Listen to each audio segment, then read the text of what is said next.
நாம் தேவனுடைய வார்த்தையை தியானிக்க போகிறோம். இந்த 2வது படைப்பு, அதாவது மனிதனை குடும்பமாக கர்த்தர் படைத்தார். மனிதனை குடும்பமாக படைத்தார். அந்த வசனத்தில் நம்ம ஆதியாகமம் 1:27 தேவன் தம்முடைய சாயலாக மனிதனை சிருஷ்டித்தார், அவனை தேவ சாயலாகவே சிருஷ்டித்தார், ஆணும் பெண்ணுமாக அவர்களை சிருஷ்டித்தார். இப்போ மனிதனை படைக்கிறது 2வது செயல் பெரிய செயல். இந்த செயல் உலக தோற்றத்திற்கு முன்பு உண்டானது. உலக தோற்றத்திற்கு முன்பு என் கருவை உம்முடைய கண்கள் கண்டது அப்படின்னு சங்கீதக்காரன் சொல்றார். அப்போ உலக தோற்றத்திற்கு முன்னாலே மனிதனையும் மனிதனுடைய குடும்பத்தையும் ஆண்டவர் உருவாக்க வேண்டும் என்று அவர் சித்தம் கொண்டார். இப்போ மனிதனை படைக்கிறார். அவர் படைக்கும்போது அவருடைய சாயல், அவருடைய ரூபம், அதோடு மட்டுமல்ல அவருடைய ஆவி, அவருடைய நாசியில் இருந்த ஆவி, அவருடைய ஆவியை நமக்கு கொடுத்தார். அதை நம்ம மல்கியால பார்த்தோம். அவரிடத்துல ஆவி பூரணமாக இருந்தது, ஆனாலும் ஒரு ஆவியை எடுத்து மனிதனை படைத்தார். இப்போ அந்த ஆவியில் என்னென்ன சுபாவங்கள் இருக்கு அதை நம்ம பார்க்கணும். அது கலாத்தியர் 5ஆம் அதிகாரத்தில் 22-23 வசனங்களில் நமக்கு ஆண்டவர் நாசியில் தந்த ஜீவனில், அந்த ஆவியில் நமக்கு ஆண்டவர் கொடுத்திருக்கிற ஆண்டவருடைய சுபாவங்கள் என்னென்ன அப்படின்னு பார்த்தோம்னா, அது அன்பு, சந்தோஷம், சமாதானம், நீடிய பொறுமை. அது எப்படி ஆரம்பிக்குது? ஆவியின் கனியோ அப்படின்னு ஆரம்பிக்குது. ஆவியின் கனியோ அன்பு, சந்தோஷம், சமாதானம், நீடிய பொறுமை, தயவு, நற்குணம், விசுவாசம், சாந்தம், இச்சையடக்கம். 9 குணங்களையும் அது கொண்டிருக்கிறது.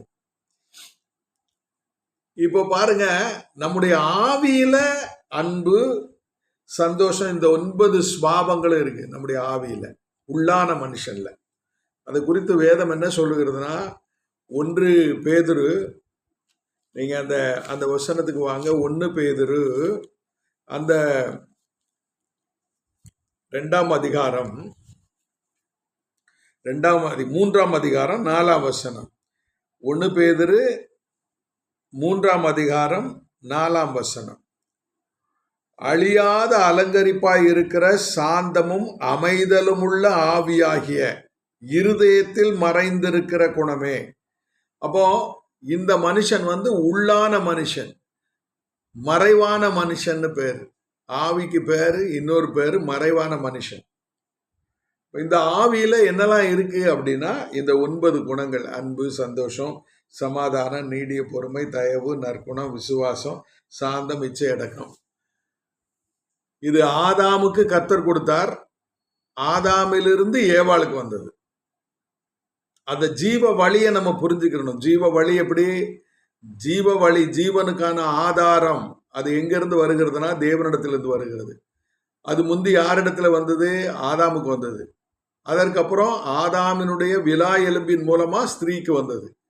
அப்போ பெண்ணிடத்துல என்ன இருக்குது? அன்பு, சந்தோஷம், சமாதானம், நீடிய பொறுமை, தயவு, நற்குணம், விசுவாசம், சாந்தம், இச்சையடக்கம். இதெல்லாம் தேவனால உண்டானது. இது தேவனுடைய சுபாவங்கள், தேவனுடைய சுபாவம். இதுல பாத்தீங்கன்னா அன்பு இருக்குது, சந்தோஷம் இருக்குது, விசுவாசம் இருக்குது, அப்புறம் பாருங்க நற்குணம் இருக்குது, தயவு இருக்குது. 9 குணங்களையும் அந்த ஆவியில ஆண்டவர் நமக்கு கொடுத்து படைச்சார். அதனாலதான் நம்ம ஆண்டவர் எப்படி இருந்தார்னா, அவர் பரிசுத்தராக இருந்தார், நீதி உள்ளவராக இருக்கிறார். அப்புறம் பார்த்தீங்கன்னா அன்புள்ளவராக இருக்கிறார், அப்புறம் ஆரோக்கியமானவராக இருக்கிறார், நித்தியமானவராக இருக்கிறார். இப்படி நம்ம அந்த 6 குணங்களை பார்க்குறோம். அவருடைய 6 சுபாவங்களை நமக்கு கொடுத்து 9 வகையான குணங்களை நமக்கு கொடுத்து, ஆதியில நம்மிடத்துல சாபம் இல்லை, பாவம் கிடையாது. ஆதாமும் ஏவாளும் படைக்கப்பட்ட போது தேவ சாயலாகவே படைக்கப்பட்டோம். இத நம்ம புரிந்து கொள்ளணும். தேவனிடத்துல பட்சபாதம் கிடையாது.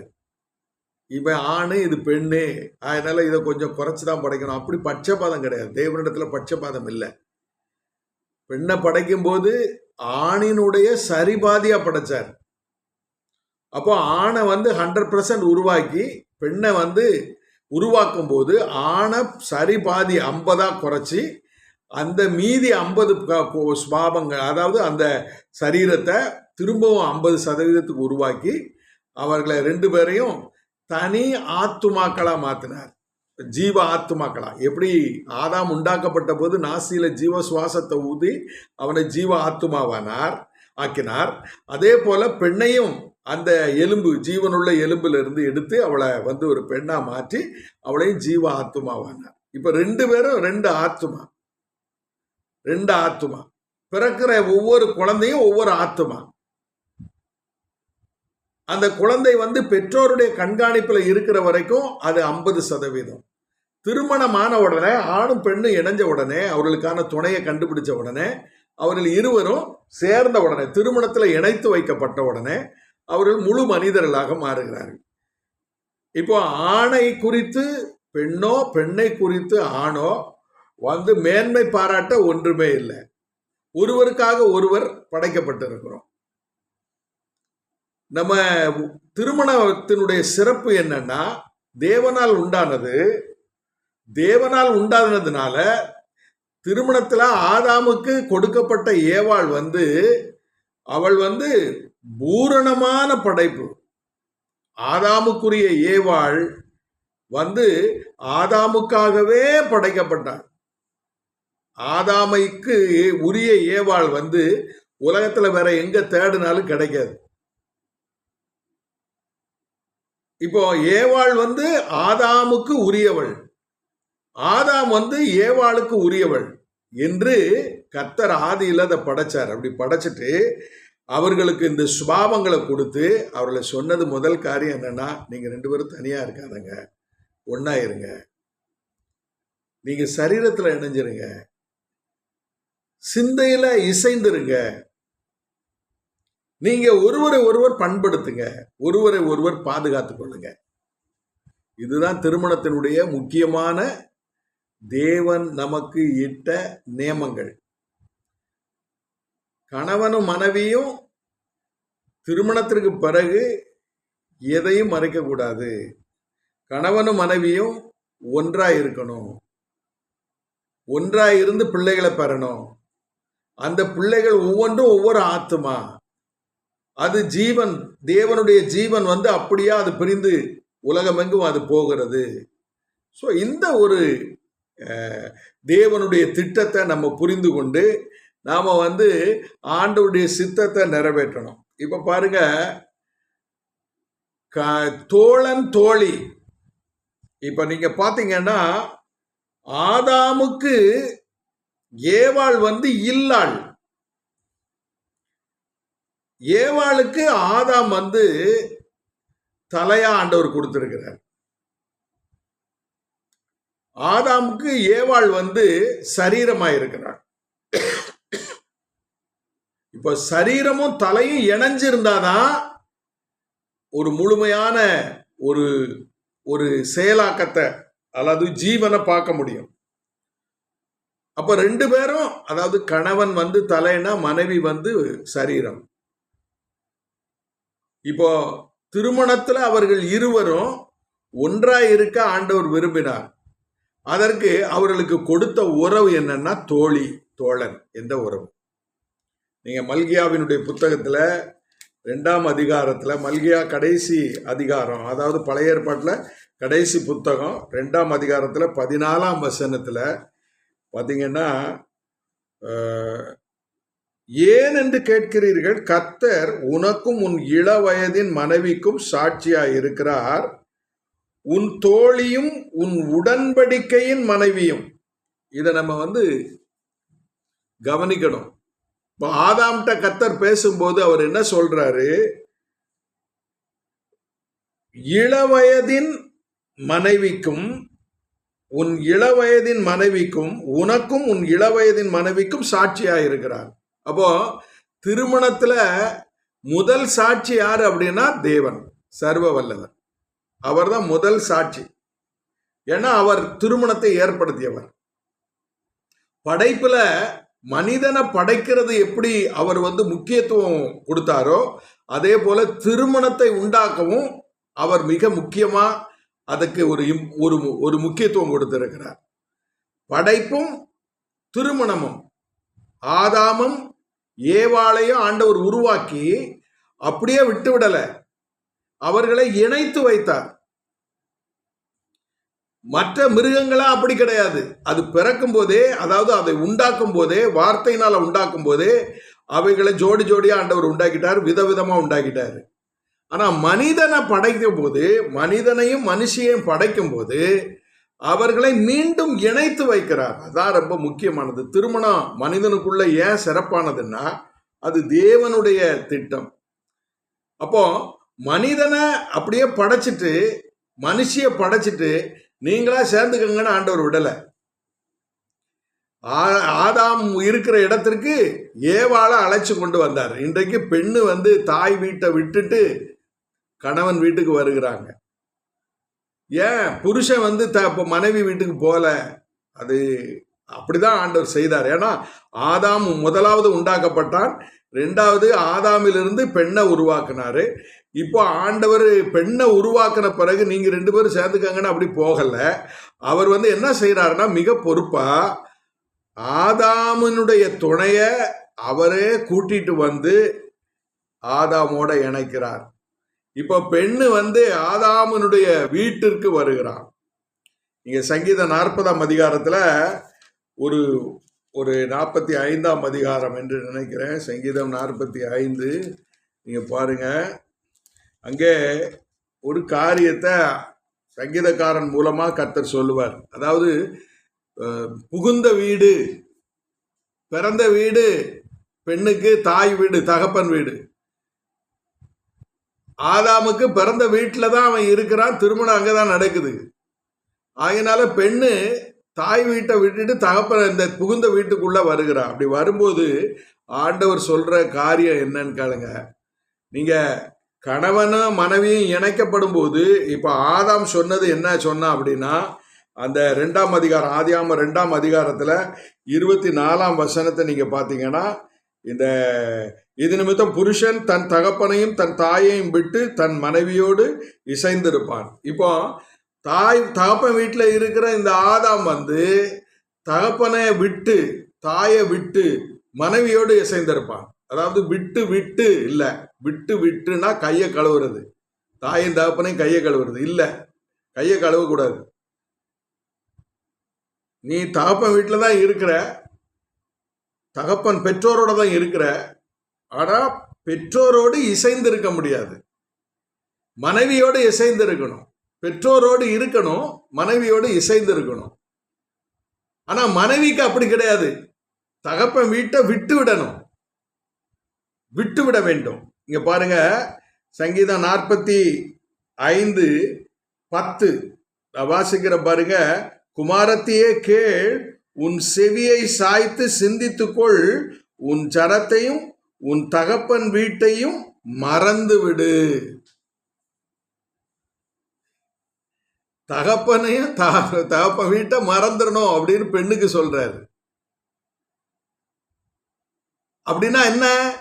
தகப்பன் வீட்டினுடைய வசதிகளை மறந்துடணும், தகப்பன் வீட்டுல கிடைச்ச சலுகைகளை மறந்துடணும், தகப்பன் வீட்டுல கிடைச்ச அந்த அந்த அது என்ன சொல்லுது, அந்த பிள்ளைக்கு செல்லம் கொடுப்பாங்க.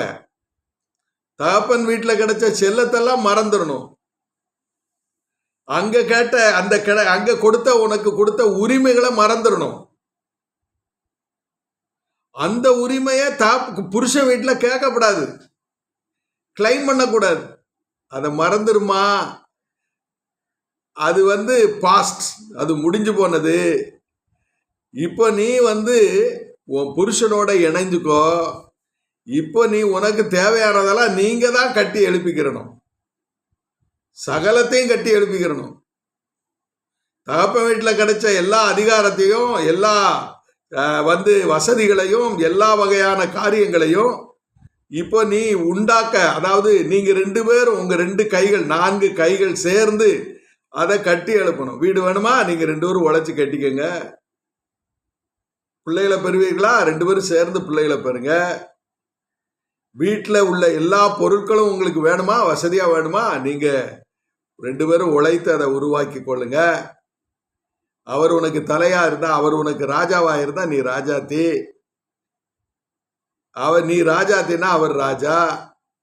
2 பேரும் இசைந்த ஆத்துமாக்களா வாழணும். அப்படி வாழும்போது 2 பேரும் எப்படி வாழணும்னா தோழன் தோழியா வாழணும். ஃப்ரெண்ட்ஷிப் எங்க துவங்குது? இல்லறத்துல தான் ஃப்ரெண்ட்ஷிப் துவங்குது. இங்க இப்ப என்ன பிரச்சனை தெரியுமா? திருமணத்துல தாலி கட்டின உடனே அந்த பொருள் உடைமை சொந்தமாயிருது, ஓனர்ஷிப் ஆயிருந்தோம். புருஷனுக்கு தலைய வாழ்க்கையை கொடுத்த உடனே புருஷன் எனக்கு சொந்தம் அப்படின்னு நம்ம சொல்றோம், உண்மைதான். அதுல ஓனர்ஷிப் கொண்டாடுனா, அதாவது சொந்தம் கொண்டாடுனா அதுல ஆளுகை இருக்கு. அங்க சொந்தம் கொண்டாடுவதற்கு புருஷனை கொடுக்கல, வாழ்வதற்கு கொடுக்கப்பட்டிருக்கு.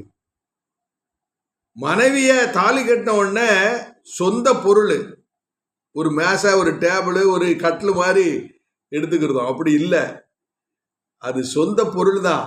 ஆண்டவர் கொடுத்தது சொந்தமாக தான் கொடுத்தாரு. ஆனா வைத்து வாழ்வதற்கு தானே தவிர ஆள்வதற்கு அல்ல. சொந்தம் கொண்டாடும் போது, சொந்த பொருளா மாறும் போது அதற்குரிய மதிப்பு குறைஞ்சிரும். அது விலையான பிறகு அதனுடைய மதிப்பு என்னவா இருந்தாலும் அது குறைஞ்சிரும். நாம நம்முடைய மனதுல கணவனையோ மனைவியையோ நாம அடிமைப்படுத்தக்கூடாது. அது உடைமையா மாற்றக்கூடாது. உடைமையா மாற்றக்கூடாது. அதற்கு உரிய மதிப்பும் கனமும் நம்ம கொடுக்கணும். கணவனுக்கு உரிய கனம் ஒரு மதிப்பு, மனைவிக்கு உரிய கனம் ஒரு மதிப்பு, அந்தஸ்து, அதை கொடுக்கணும். ஏன்னா 2 பேரும் 2 ஆத்துமாக்கள், 2 ஜீவாத்துமா. 2 பேரையும் ஆண்டவர் திருமணத்துல இணைச்சிருக்கிறாரு. அந்த ஜீவ ஆத்துமாக்கள் ஒருவருக்கு ஒருவர் ஆவியில இசைந்து நடக்கணும். அப்படி நடக்கும்போது அவர்களுக்கு கொடுக்கப்பட்ட நேமம் என்னன்னா தோழன் தோழி, நண்பன் நண்பி. கணவன் தான் உங்களுக்கு உற்ற நண்பன், கணவனுக்கு மனைவி தான் உற்ற தோழி. இப்போ சிநேகிதர்கள் எப்படி பழகுவாங்க தெரியுமா? உயிருக்கு உயிரா பழகுவாங்க. அது எங்க இருக்கு? 1 சாமுவேல் 8ஆம் அதிகாரம். நீங்க 1 சாமுவேல் 18ஆம் அதிகாரம் நினைக்கிறேன். நீங்க அங்க வாங்க. அங்க இந்த தோழன் தோழிக்குரிய மகிமையை அங்க நம்ம பார்க்க முடியும். 18ஆம் அதிகாரம் 1-2 வசனங்கள். 18:1. அவன் சவுலோடே பேசி முடித்த பின்பு யோனத்தானுடைய ஆத்துமா தாவீதின் ஆத்துமாவோடு ஒன்றாய் இசைந்திருந்தது. யோனத்தான் அவனை தன் உயிர் போல நேசித்தான். இங்க தாவீதும் யோனத்தானும் சிநேகிதர்கள். இந்த யோனத்தான் தாவீதை எப்படி நேசிச்சான்? உயிருக்கு உயிரா நேசிச்சான். வேதம் என்ன எதிர்பார்க்கிறது? திருமணத்துல கணவனும் மனைவியும் தோழன் தோழி. அப்போ அவர்களுக்குள்ள எப்படிப்பட்ட ஒரு சிநேகம் இருக்கணும்? உயிரை போல நேசிக்கிற ஒரு சிநேகம் இருக்கணும். உடைமைனா அது பயன்படுத்தப்படுகிறது வேளையில தான் அதனுடைய முக்கியத்துவம் தெரியும். உடைமை சொந்தமான பிறகு அதற்கு மதிப்பு இல்லாம போயிடும். ஆனா தேவன் நமக்கு நியமித்திருக்கிற நேமம் என்ன தெரியுமா? 2 பேரும் உயிருக்கு உயிரா நேசிக்கணும், உயிரை போல நேசிக்கணும். நீங்க பாருங்க, கணவன் மனைவிக்கு நன்மை, மனைவி கணவனுக்கு நன்மை, பெரிய நன்மை. இந்த உலகத்துல நன்மையில உலக காரியங்கள்ல நன்மை வந்து கணவன் மனைவிக்கு நன்மை, மனைவி கணவனுக்கு நன்மை. சனியும் கிடையாது. நிறைய குடும்பங்கள்ல மாட்டிக்கிட்டமே, இந்த மனுஷன்ட்ட இந்த மனுஷிட்ட மாட்டிக்கிட்டமேன்னு வாழுதோம். இல்ல, ஆண்டவர் உங்களுக்கு நன்மையை தான் கொடுத்திருக்கிறாரு, தீமையை கொடுக்கல. மனைவி தீமை கிடையாது, மனைவி நன்மை. கணவன் தீமை கிடையாது, நன்மை. இந்த உலகத்துல ஒரு உண்மையான சந்தோஷத்தை பெறணும்னா கணவனும் மனைவியும் உயிருக்கு உயிரா நேசிச்சு பாருங்க. உண்மையான சந்தோஷம் பரலோகமே வீட்டுக்குள்ள வந்துடும். கணவனும் மனைவியும் ஒருவர் உள்ளன்போட நேசிக்க, நீங்க வேதத்தின்படி நேசிக்க ஆரம்பிச்சிட்டீங்கன்னா பரலோகம்னு ஒன்ன வீட்டுக்குள்ளே அனுபவிச்சிடலாம். அதாவது விசுவாச குடும்பத்துக்கு 2 சந்தோஷம் இருக்கு. ஒன்று பூமியிலே குட்டி பரலோகம், இன்னொன்று பெரிய பரலோகம். அதாவது உன்னதருடைய அந்த சமூகத்துக்கு போன பிறகும் ஆண்டவருடைய பாதத்துல அந்த அனந்த சந்தோஷத்துக்குள்ள நம்ம பிரவேசிக்கிறோம். பிரியமானவர்களே, நம்முடைய இல்லறத்துல எவ்வளவு ரகசியங்களை ஆண்டவர் வைத்திருக்கிறார். கணவன் மனைவிக்குள்ள அந்த மெல்லிய உறவுக்குள்ள அவ்வளவு ஆசீர்வாதங்களை கொட்டி வச்சிருக்கிறார். திருமணத்துல கையை ஏன் இணைக்கிறோம்? ஆண்டவர் வந்து கையை இணைச்சு வைக்கிறார். ஆதாமுக்கு முதல்ல அப்படித்தான் இணைச்சு வச்சார். அவன் கையை பிடிச்சி ஏவாளுடைய கையோட இணைச்சார். இப்போ ஆதாம் வந்து ஏவாளை பார்க்கறான், ஏவாள் வந்து ஆதாம பார்க்கறான். 2 பேரும் அந்த கணமே ஒருவர் ஏற்றுக்கொண்டாங்க. நீங்க மார்க் 10ஆம் அதிகாரத்துல ஆண்டவர் அந்த காரியத்தை சொல்லியிருக்கார் பாருங்க. திருமணத்தை ஆண்டவரே செய்கிறார். அது 10ஆம் அதிகாரம். நீங்க மார்க் 10ஆம் அதிகாரம் 6ஆம் வசனத்தை வாசிங்க. 6ஆம் வசனம். ஆகிலும் ஆதியிலே மனுஷரை சிருஷ்டித்த தேவன் அவர்களை ஆணும் பெண்ணுமாக உண்டாக்கினார். இப்ப நம்ம ஆண்டவர் சிருஷ்டிப்ப முடிச்சிட்டார், உண்டாக்கினார். இது நிமித்தம் புருஷன் தன் தகப்பனையும் தன் தாயையும் விட்டு தன் மனைவியோட இசைந்திருப்பான். இது நிமித்தம்னா எது நிமித்தம்? திருமணத்தின் நிமித்தம். அவங்க 2 பேரையும் இணைச்சு வச்சார். அப்படி சொல்லிட்டு அந்த 8ஆம் வசனத்துல அவர்கள் இருவரும் ஒரே மாமிசமாய் இருப்பார்கள், இவ்விதமாய் அவர்கள் இருவராய் இராமல் ஒருவராய் இருக்கிறார்கள். இப்போ மனுஷன்கிற அமைப்பு வந்துட்டா 50-50, 50-50 2 சேர்ந்த உடனே முழு மனிதனாகியாச்சு. இப்போ ஆணுக்குள்ள பெண் அடக்கம், பெண்ணுக்குள்ள ஆண் அடக்கம். தேவ சித்தத்தின்படி ஆண்களுடைய பெயர்கள் தான் அந்த அந்த பிறப்பட்டவனையில அது வருகிறது. ஆதாம் காயினை பெற்றான், ஆபேலை பெற்றான், அப்படிதான் இருக்குது. இப்போ அடுத்து என்ன சொல்றாருன்னு பாருங்க. 9ஆம் வசனம் ரொம்ப முக்கியமானது. 9ஆம் வசனம். ஆகையால் தேவன் இணைத்ததை மனிதன் பிரிக்காதிருக்க கடவன். தேவன் இணைத்தது எது? திருமணம், கணவன் மனைவி. தேவன் இணைக்கிறார். திருமணத்திற்கு சாட்சி யாரு? சர்வ வல்லவர். அவர் தான் சாட்சி. உங்க திருமணத்திற்கு சாட்சி சர்வ வல்லவர். உங்களுக்காக சாட்சி புத்தகத்தில் கையெழுத்து போட்டவங்க இல்லை. அவங்க ஒருவேளை வருவாங்க, வராம போயிடுவாங்க. ஆனா உங்க திருமணத்துல உங்களுக்கு சாட்சியா இருப்பவர் கர்த்தர். இந்த சாட்சிங்கிற வார்த்தைக்குள்ள நிறைய பொருள் இருக்கு, நிறைய பொருள் இருக்கு. நீங்க பேசும்போது சாட்சி. என்ன இப்படியா பேசுவ அப்படின்னு ஆண்டவர் கேட்பார். நீங்க நடந்து கொள்ளும் போது சாட்சி. முழு இருதயத்தோட நீங்க வந்து நடந்து கொள்ளணும். உங்க கணவரை, உங்க மனைவிய நீங்க எப்படி வச்சிருக்கீங்க? சிலர் வந்து வீட்டுல மனைவிய வேலைக்காரியா வச்சிருப்பாங்க, சிலர் வந்து வீட்டுல மனைவியா அடிமையா வச்சிருப்பாங்க, சிலர் வந்து பிள்ளை பெத்து போடுற மிஷினா வச்சிருப்பாங்க. இல்ல, நீங்க எப்படி தேவனை நேசிச்சீங்கன்னா உங்க மனைவிய நீங்க மனப்பூர்வமா நேசிக்கணும், உங்க கணவரை நேசிக்கணும். சிலர் பெண்கள் வந்து தங்களுடைய புருஷமார உழைச்சு போடுற அந்த, அதாவது பொருளாதாரத்தை வீட்டுக்கு கொண்டு வருகிற ஒரு பணப்பையா வத்திரம் பயன்படுத்துறாங்க. சுமக்கிறதுக்கு பாதுகாப்பா வண்டியில வாகனத்துல சுமந்துட்டு போற காவலாளியா வச்சிருக்காங்க, காவக்காரனா வச்சிருப்பாங்க. வீட்டுல வந்து காவக்காரன் நம்ம வந்து வளர்க்கறது, காவலுக்கு வளர்க்கறது நாய்க்குட்டியை வளர்ப்போம். சில பெண்கள் வந்து நாய்க்குட்டி மாதிரி வச்சிருப்பாங்க புருஷனை. பிரியமானவர்கள, ஆண்டவர் வந்து 2 பேருக்கும் சரிசமமான வந்து கனத்தை கொடுத்திருக்கிறார், கிருபைகளை கொடுத்திருக்கிறார்.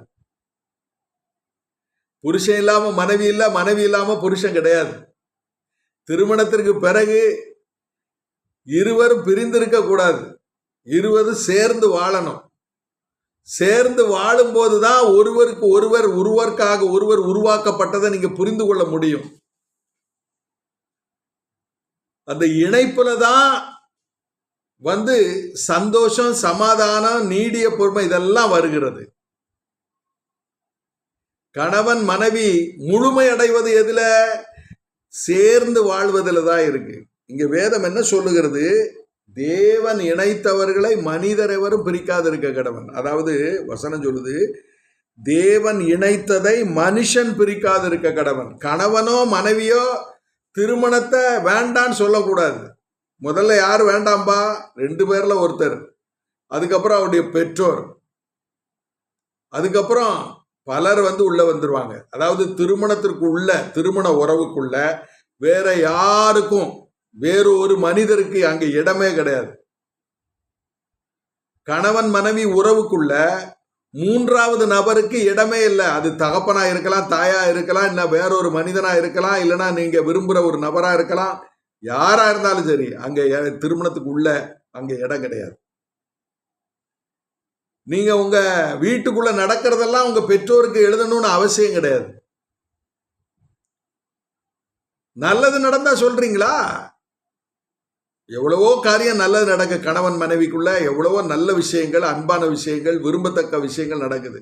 அதை நம்ம பகிரங்கமா யார்ட்டையும் சொல்லுவோமா? உதாரணமா ஒன்று சொல்லுதானே, கணவன் மனைவி முத்தமிடுறோம், இதை யார்ட்டையா போய் சொல்லுவோமா? சொல்ல மாட்டோம். ஆனா ஒரு சின்ன வார்த்தை பேசிட்டா அதை ஊர் முழுக்க கொண்டாடிடுறோம். நன்மையை சொல்லுகிறவர்கள், சொல்லாமல் இருக்கிறவர்கள் தீமையும் மறைக்கணும். கணவன் மனைவிக்கிடையே நடக்கிற எல்லா சம்பவங்களையும் யார்கிட்டையும் சொல்லக்கூடாது. கணவன் மனைவிக்கு மட்டும்தான் தெரியணும், பிள்ளைகள்கிட்ட கூட சொல்லக்கூடாது. ஏன்னா அது ரகசியம். திருமணம் என்பது என்னது? ரகசியம். எபேசியர் 5ஆம் அதிகாரத்துக்கு வாங்க. எபேசியர் 5ஆம் அதிகாரம், எபேசியர் 5ஆம் அதிகாரம் 6ஆம் அதிகாரம் வாங்க. எபேசியர் 6ஆம் அதிகாரம் பாருங்க, 31 5:31. இது நிமித்தம் மனுஷன் தன் தகப்பனையும் தன் தாயையும் விட்டு தன் மனைவியோடு இசைந்து இருவரும் ஒரே மாமிசமாய் இருப்பார்கள். இந்த ரகசியம் பெரியது. திருமண வாழ்க்கையில இசைந்து வாழ ஆண்டவர் நன்மையா கொடுத்திருக்கிறார். கணவனை மனைவியா நன்மையா கொடுத்திருக்கிறார், தோழனா தோழியா கொடுத்திருக்கிறார். அந்த பெண்ணை குறித்து சொல்லும் போது, பெண்ணு வந்து பெண்மான், வரையாடு, பெண்ணு வந்து மயங்கி இருப்பாள். இங்க வேதம் என்ன சொல்லுகிறதுனா, திருமணம் என்பது ரகசியம். கிடைக்கிறத ரகசியமா வச்சுக்கணும், அதை மற்றவங்கிட்ட சொல்லக்கூடாது. யார்கிட்ட தான் சொல்லணும்? சர்வ வல்லவற்றை தான் சொல்லணும். ஏன்னா அவர் தான் திருமணத்திற்கு சாட்சி. உங்க திருமணத்துல பிரச்சனையா இருக்கா?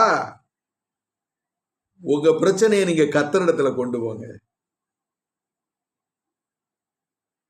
உங்க பிரச்சனை, உங்களுக்கு குழந்தை இல்லையா, உங்க வீட்டுல உங்களுக்கு சரியான மதிப்பு கிடைக்கலையா, கணவன் உங்களை சரியா நேசிக்கலையா, மனைவி உங்களை சரியா மதிக்கலையா, நீங்க மற்ற மனிதர்களிடத்துல சொல்லாதங்க, அதை தேவனிடத்துல சொல்லுங்க. உங்க பிரச்சனையை நீங்க கர்த்தரிடத்துல கொண்டு போங்க. அவர் சொல்றாரு, திருமணத்திற்கு சாட்சி நான் அப்படிங்கிறார்.